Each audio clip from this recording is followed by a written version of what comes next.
আসসালামু আলাইকুম। আজকে চলে এসেছি আবারও একটা রেসিপি নিয়ে আপনাদের সামনে। আজকে বানাবো আমি তিলের খাজা। তাই প্রথমে তিলটাকে আমি একটা কড়াই বসিয়ে দিয়েছি, তিলটা দিয়ে দিয়েছি। তিলটাকে এখানে হালকা আঁচে ভেজে নিতে হবে।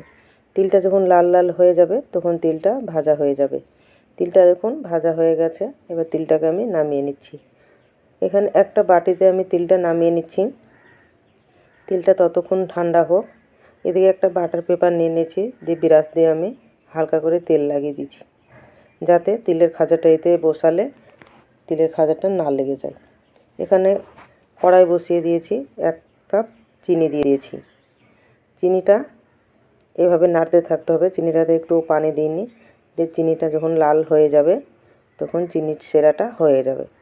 চিনির সেরাটা এখানে হয়ে গেছে। এবার এখানে তিলগুলো দিয়ে হালকা আঁচে একদম তিলটাকে এভাবে নাড়তে থাকতে হবে। তিলটা এভাবে নাড়তে নাড়তে দেখুন হয়ে গেছে।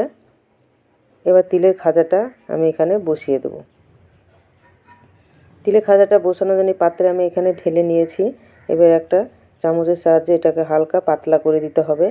এর উপর আবারও একটা টিস্যু পেপার দিয়ে আমি বেলে নিয়েছি পাতলা করে। এটা বেলা হয়ে গেছে। এরপর এটাকে গরম গরম কেটে নিতে হবে। এটা গরম গরম যদি না কাটা হয় তাহলে এটা কাটা যাবে না। তার জন্য এটা গরম গরম এভাবে কেটে নিয়েছি। এবার একটা প্লেটে তুলে নেব। ভিডিওটি ভালো লাগলে অবশ্যই লাইক কমেন্ট শেয়ার করে দেবেন।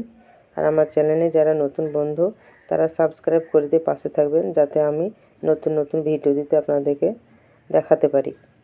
এ দেখুন তিলের খাজাটা কত সুন্দর হয়েছে। একবার বাড়িতে ট্রাই করে দেখবেন, খুব সুন্দর লাগবে। ভিডিওটি ভালো লাগলে কমেন্ট করে জানাবেন।